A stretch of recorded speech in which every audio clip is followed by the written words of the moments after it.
welcome to my very first video log of Summer Secrets. I'm actually doing this for my sister and brother in the mainland so that they could be able to have some of my cooking tips and tricks there where they live, and because I'm so far away. But today I'm making pizza crust for yummy pizza. We're going to make pepperoni and black olive pizza, which is me and my husband Scotty's favorite. And so I'm actually using the KitchenAid refurbished cookbook. And actually this is one of my old ones. My very first KitchenAid was a refurbished KitchenAid.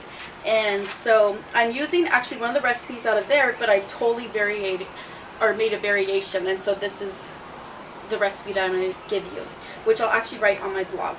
So what you're going to need is you're going to first, of course, need some yeast. I always buy the big package of yeast at Costco or Sam's, and it comes like this, and then I'll just save it in a container like this in the fridge. So I use it a lot. I actually use it really fast, which is surprising. And then you're going to need salt. So I get it from my wonderful Walmart, local Walmart, which they're redoing pretty soon. It's really awesome. And then I'm going to use some sugar. And so this is just my little container of sugar. Well, actually it's kind of big. And you'll need some olive oil, because you can't have pizza without olive oil. So here is my yummy olive oil. And then you'll also need some warm water, which warm water, you want it to be like the kind of water you'd use to take a nice warm bath, kind of a nice warmer, hotter bath. And you'll also need some flour, so I just have some flour here. So the first thing you want to do, which is kind of important, I think anyway, is to get out your yeast. You're going to use 2 tablespoons of just regular dry yeast. And I'm using my KitchenAid today.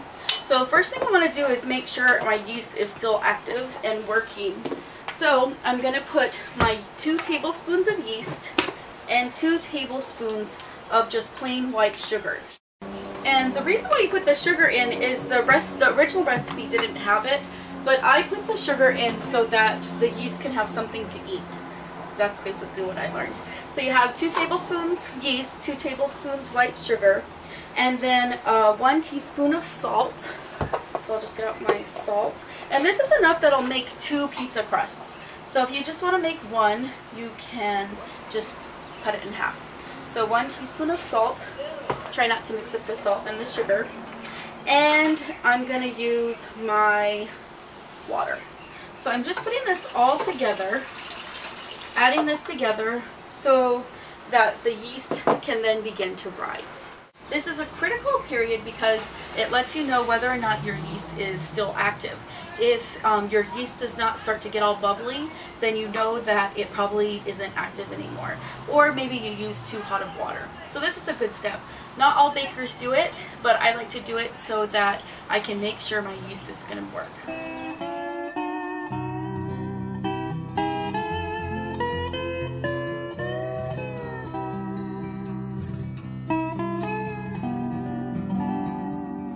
Okay, so now our yeast is kind of all nice and risen and bubbly. So if you actually look at it, it kind of looks nice and bubbly. So it's ready for the rest of the ingredients. So now I know that my yeast is working really well. It's still alive and kicking. And now I'm going to go ahead and put in 1.5 tablespoons of olive oil. You could probably do about 2 if you'd like. I just kind of don't really care about how much, so I'm going to do about 2 this time. So you're going to put your olive oil in, and then you're going to attach your dough hook. You could do this by hand with a spoon. The very first thing that you want to do is make sure you get a little bit of flour incorporated really well at the beginning. So I have about, I think I put like 5 cups of flour in here. We're probably not going to use all of it. So I put in about 1 cup of flour so far. And then what we're going to do is start it up, and it's going to start to incorporate it a little bit. You can usually start off about 1 or 2 cups of flour. So that's what I'm going to do, is just add a little bit more. And what this will do is just start to incorporate it. So you could do the exact same thing in a bowl with a wooden spoon or just a regular spoon and start to blend it really well. And so at first it's going to be kind of lumpy, but this beginning part is the best part to find out whether or not you're going to have really good bread is by how your beginning starts. So if I was to all of a sudden add all of the flour all at once, my bread or my pizza crust is going to end up being really dry and dense. So the very first part is really important. So what I like to do is make sure that all the little bit of flour at first is incorporated really well until it makes kind of like a thick paste. So you can see it's starting to do that now, but there's still quite a few lumps. So that's one thing you want to do first, is kind of work out a lot of the lumps.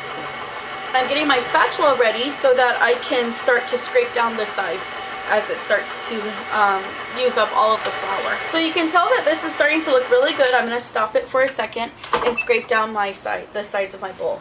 So that's one thing that's nice when you have a bowl with a spoon or something, is you don't have to keep stopping and stirring it up and scraping things down, because you're kind of doing that at the time that you're making the bread. But we can go ahead and put it back up. We could probably add in another cup. You can see how this is kind of smooth. Let me just mix it up a little bit for you. So it's still just a little bit lumpy, but it's really mixed pretty well. And then what I'm going to do is then add another cup of flour, or about a cup of flour. And I'm going to start incorporating everything in. And already you can smell the yeast and that yummy fresh made bread smell. It's so good.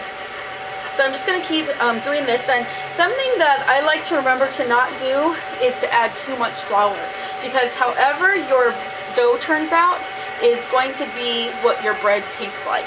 So if you add too much flour and you keep mixing and it's kind of hard and not very soft, your bread's going to be hard and dense and dry and not very soft.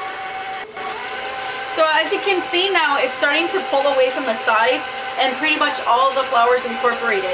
My dough is still pretty sticky. You can see it kind of sticking to everything, but I could add just a little bit more flour. And this is where a lot of people, so I'm just adding maybe a quarter cup more, just to kind of get that little bit of flour incorporated. This is the point where a lot of people might continue to keep adding flour because it's still really sticky. But this is where I'm probably going to stop. As you can see, I have not added all of the flour. I actually had about 5 cups of flour in here, and my recipe said anywhere from 4 to 5 cups of flour. So I haven't really added it all, but I'll be adding probably a little bit more just before we bake off everything. I'll then now go ahead and remove my dough hook, and I have my dough here. As you can tell, it's actually really sticky still.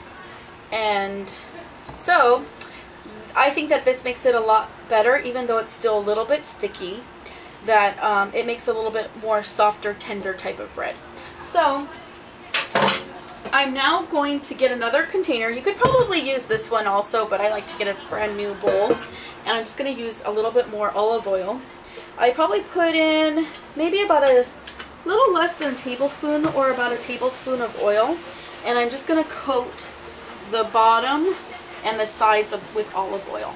And you can use any kind of oil you want, but olive oil is nice for when you're doing pizza or any kind of Italian kind of foods.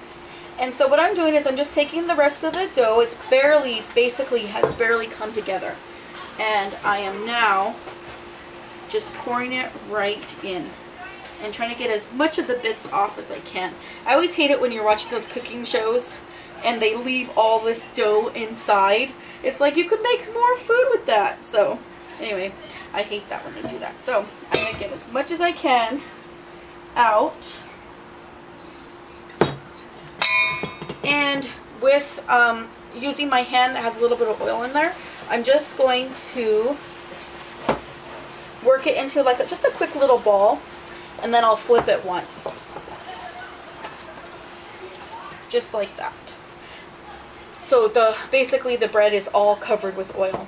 And now what I'm going to do is I'm going to cover it with a plastic wrap, and then I'm going to cover with aluminum foil, and I'm going to let it rise until double. And so that'll probably fill up this whole bowl. Then I'll probably be punching it down and letting it rest for a little bit, let it rise a little bit more, and then I'll be able to have time to make my pizzas.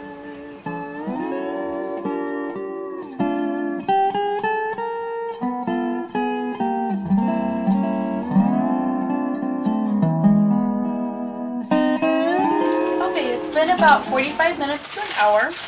And my dough, I just deflated it a little bit after pulling this up.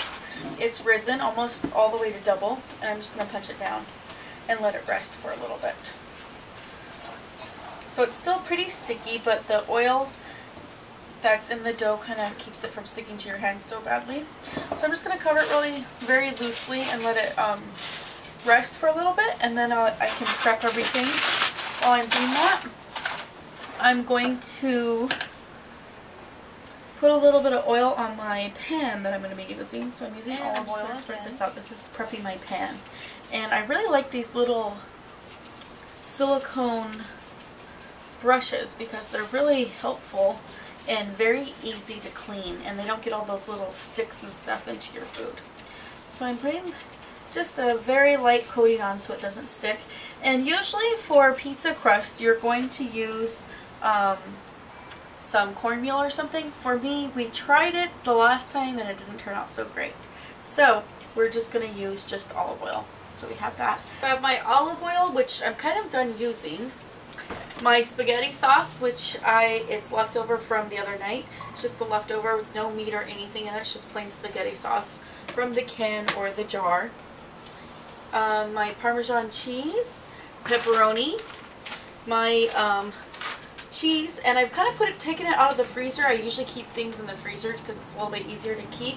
And some other cheese that I have that is actually from Costco. We bought some kind of a cheese blend that's actually has mozzarella and a little bit of yellow cheese in there. Pepperoni and my black olives, which I just took out of the can and diced up really nicely. So that's what I'm going to be using to make my pizza. Okay, I've let this rest a little bit. You can see it's already starting to get puffy again. It's only been resting for maybe about 5 minutes or so. And so now what I'm going to do is prepare it to go on the pan. I'm going to start my oven at 350. About 350 or 400. I usually start off about 400 first, actually. And then with my dough, what I'm actually going to do, there's lots of oil still that kind of seeped into it. I'm actually going to divide it in half. And I'm going to flour my hands with the leftover flour. And I am just going to roll it into a big ball. Or kind of a smaller ball, actually. You can see there's lots of air bubbles and things on it. Okay, I'm going to use a little bit more flour so it doesn't stick to my hands.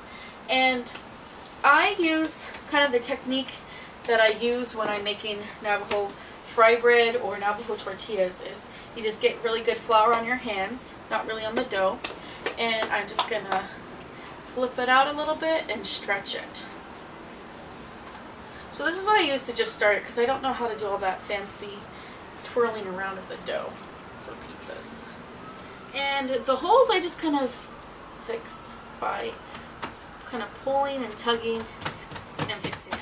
Nice big hole or puka there, so maybe I have some evil spirits in there like my fry bread. And then I'm going to take a little bit of olive oil for the crust and just put it around the edges. This will help to make it nice and browned and a little bit soft. And if you notice, my dough is starting to kind of shrink back just a little bit. I could have let it rest a little bit longer to keep going, but it'll still taste just as good. What I like to do last time, I just did a very light coating because sometimes I don't like my pizza too saucy. And so I just have enough for the flavor, and then you can always use some afterwards to dip the rest of your pizza pieces into it. So if you want some more, of course you can add as much as you want. So I just do kind of a nice little light coating. Add a little bit of Parmesan cheese kind of as my base. This is good because it adds kind of a little bit of a saltiness to the cheese because it's not so salty on its own. And then my cheese is still a little bit frozen still, which is totally fine. And then so all I do is I just sprinkle it around. And what I'm finding out with my pizzas is that it's really good to have kind of less is more. Instead of having like a ton of cheese, that even though it sounds really good and I love cheese, it doesn't always make the best pizza because you don't want it to be too soggy. Then I'm going to take some pepperoni, and usually about this size container makes about 2 pizzas. or so. Maybe even a little bit more. It depends on how much you want to put on there. And I just kind of do the pepperonis kind of right side by side.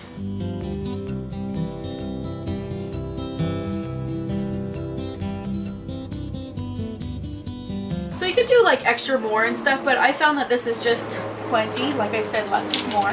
Next I'm going to add my black olives. This is Scotty and I's favorite toppings for pizza. It's black olives and pepperoni. My family growing up, we always liked Canadian bacon and black olives. And so my kind of new favorite as I've gotten to be a little bit older has been pepperoni and black olives. So you kind of just throw it all on there and it's going to be super yummy. And then you top with a little bit more Parmesan cheese. Just top with a little bit more cheese on top. So you really, again, make a nice little thin layer. Now I'm going to let this sit and rise, probably only maybe about 15 minutes or so. And just so the crust can start getting puffy. You can already see some of the air bubbles starting to come in. And you could poke holes in the beginning, but I usually don't do that. So we'll just leave it like that and let it rise for a little bit. So I'm going to use my square cookie sheet. This is the first time I've done it. Last time I waited, but it's starting to get a little later and I'm getting hungry. So I want to get my other pizza going as well. As you can tell, it's already started to rise again. So you know your yeast is working really well. And the good thing about Hawaii is it's nice and warm and kind of moist all the time. That it's great for making bread.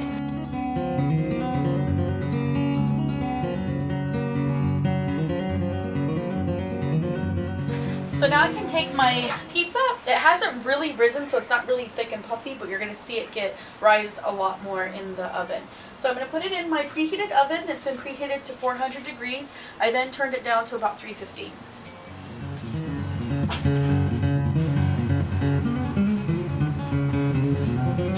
Okay, so I've taken out my pizza, and the way that I check to make sure it's kind of done is I just actually get a spatula and I kind of dig underneath and just make sure it's nice and kind of brown underneath. And so because my oven doesn't cook very evenly, I had to make sure that I switched them halfway through so that they can both kind of brown evenly. I have the other one still in there. I'm going to let this cool a little bit, but before you do that, if you'd like, you can, and I know I'm using a lot of olive oil, I noticed today, but I usually just do just a little bit around the edges. Over time, the crust will start to get a little bit hard, and especially if you want leftovers, then you want it to soften up just a little bit. And the olive oil, I have a little bit left over from when I was cooking before. So I'll let this cool for a little bit, and then I'll dish some up pretty soon. Okay, so I just put a little bit of olive oil around the edge of this one as well. And now we can cut them up for the best part, to serve and eat them.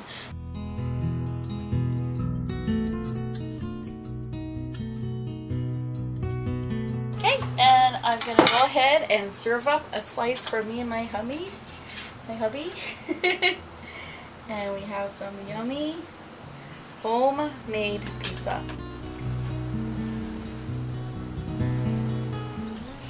So what you want to remember when you're making pizza is let the dough rest.